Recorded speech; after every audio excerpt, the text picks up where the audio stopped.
I texted this clip to my wife, who wanted proof I wasn't doing anything stupid on a recent trip to the Bahamas. Now, if you're wondering what my feet are doing in shark-infested waters with a bucket of blood 20 miles away from any land, well, that comes down to a conversation I had with my friends at the Discovery Channel 6 months ago. They told me Shark Week is coming up, and they want to know what I would do if they could put me in the middle of the ocean on a boat surrounded by sharks. For as long as I can remember, I've always wanted to test if sharks can really smell a drop of blood in the water from a mile away. Now, before you say Mythbusters already did this, they kind of did this. As you can see, to test this, they poked their fingers and then stuck them in a barrel with these tiny lemon sharks, and since they didn't really seem to turn around and look at their fingers, they said it was busted. Now, I'm friends with both Carrie and Adam, but I think even they would admit, at least in this case, the methodology was less than scientifically rigorous. So I came up with a more robust test procedure, built some NASA-grade hardware for the experiment, hopped on a plane, and then a speedboat, and soon enough, I was 20 miles offshore of the Bahamas. What's up? Hey, Mark. Dude, there's sharks! That's sharks. We Out have there. sharks. That's the first time I've ever seen a shark, like in the wild. See some science. To kick things off, I sat down with my marine biologist, shark diving expert friend, Luke Tipple, and explained my plan to him. And eventually I planned to test just how far they could smell a single drop of blood in the water. But first, I wanted proof that they actually preferred blood over any other scent. So for my first experiment, I planned to put 4 surfboards in the water equidistant from the back of the boat. Each board would host 2 liters of a different liquid that we would pump into the ocean over the course of an hour. Then, using a 3-meter radius around each board as a gauge, we would use drone footage and count how many sharks went over to check out each board. So this board would be fish oil, which I heard was a general attractant for lots of fish. Then we would have cow's blood here, then seawater here as a control to make sure the sharks weren't just interested in the surfboard, and then finally urine. I've heard from surfers that a lot of them won't pee in their wetsuits because they feel like it's going to attract a shark. I don't know a surfer alive who doesn't pee in their wetsuit. But yes, it's definitely something that I've heard a lot. It's going to liberate surfers everywhere if we show that it's cool to pee in your wetsuit. And so after a bit more discussion, Luke was on board for the first of our 2 experiments. Well, as a firm believer in the scientific method, we'll test it out. And then you dive. Well, depending on the results, I dive. I can't pee, the deal's off. And so with that, we started putting the 4 boards together.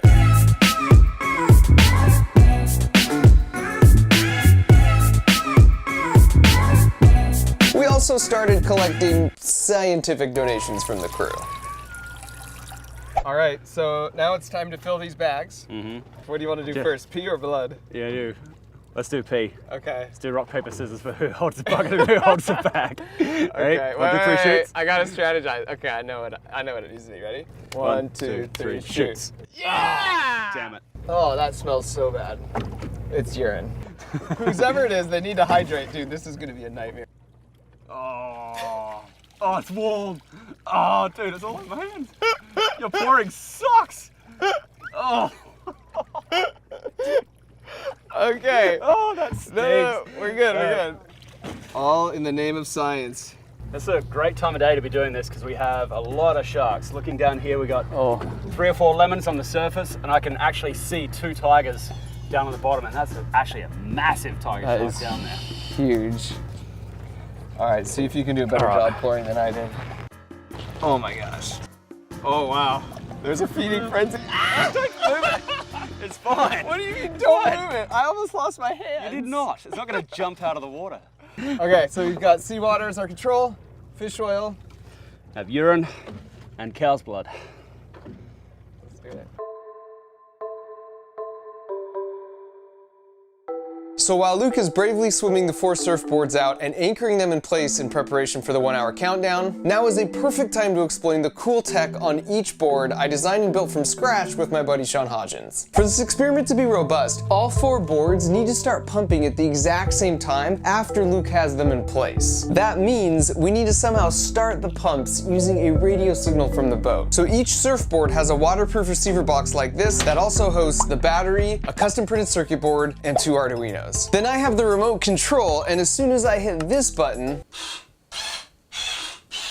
they all start pumping at the same time. We know each pump is working because the corresponding yellow light is lit up. That's important because they're too far away from the boat to see if they're functioning properly. To pump the blood and pee, we're using a peristaltic pump. This is a perfect choice because it's a totally sterile way to get the blood from the bag to the ocean, since the blood never touches any sort of valve or something. It just has these rollers that sort of pinch and push the blood through the tubing in a manner that just happens to be similar to a severed artery. And so with the boards in place, it was go time. Operation Sharkbait test thing commence. 3, 2, 1.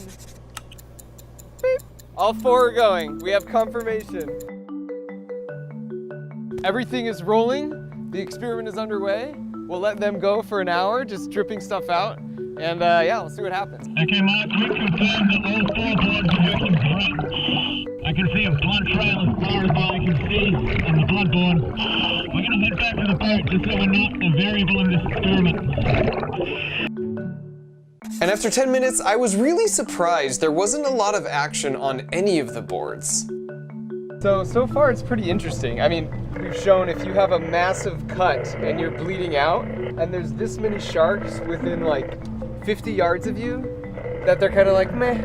So like already that's an interesting finding, right? You'd think a little bit of blood and there'd just be a massive swarm, but that's not the case so far. And to be clear, we weren't dealing with small quantities here. The human body contains 5 liters of blood, and after you lose 2 liters, which is the exact amount we're putting in the water, then you die. About 20 minutes in, things were still pretty quiet, especially at the fish oil, urine, and control boards. But then the blood board started attracting some smaller fish, and soon after, 1 or 2 sharks started taking notice. Not a lot of love for my pee. I don't know why I find that kind of offensive, but I'm just a little hurt. Eventually, with about 15 minutes left, things started getting pretty wild over by the blood board. The blood was spread out and made almost like a blood runway. So you have this surreal line of sharks swimming up this enticing blood trail one after another, only to be super disappointed to find a big piece of styrofoam.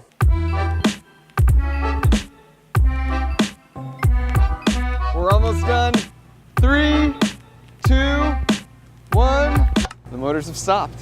Our experiment is done. I'd just like to point out the bags have been sucked dry, so the engineering part of this experiment worked flawlessly.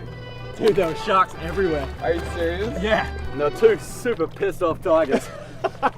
And so now it's time to go in and review the footage and get a final tally for each board. And what we found was that 4 sharks went to check out the fish oil, then 0 sharks went to check out both the control and the urine. And then the blood board had a direct visit from a whopping 41 sharks. And so now that we debunked some surfing myths about urine and proved that sharks certainly had a strong preference for blood over anything we tested, the real question was just how much blood is interesting to them. And there was one part of the experimental design that was really nagging at me.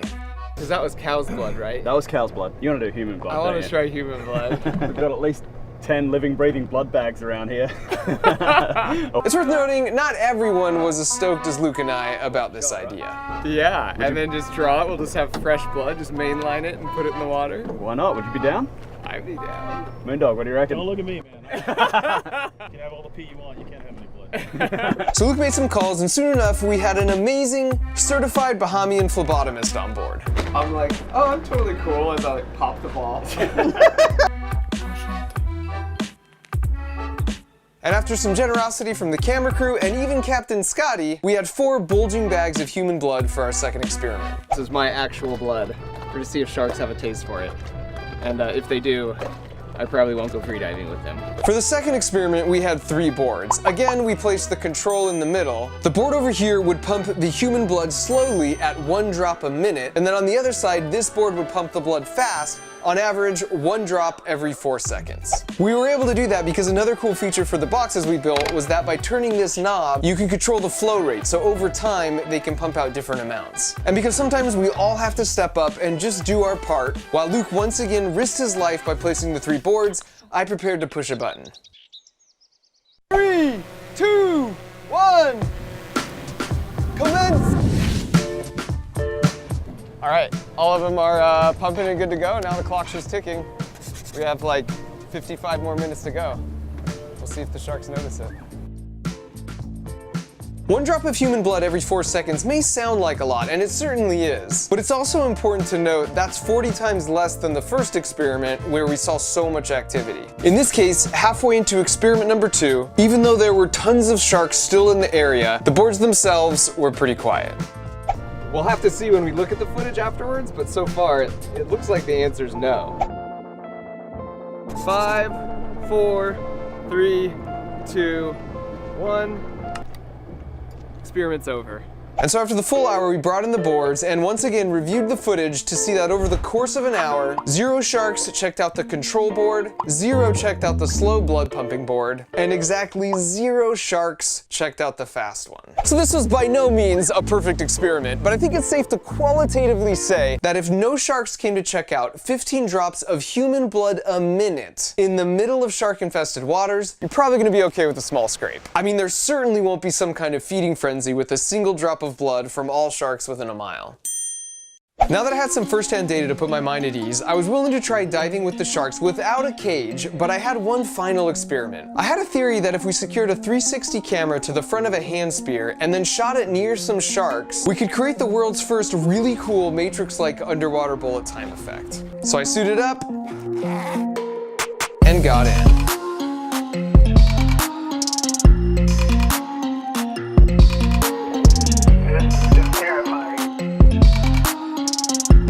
And my theory proved correct on the bullet time hand spear. Because as you can see, that footage turned out really cool.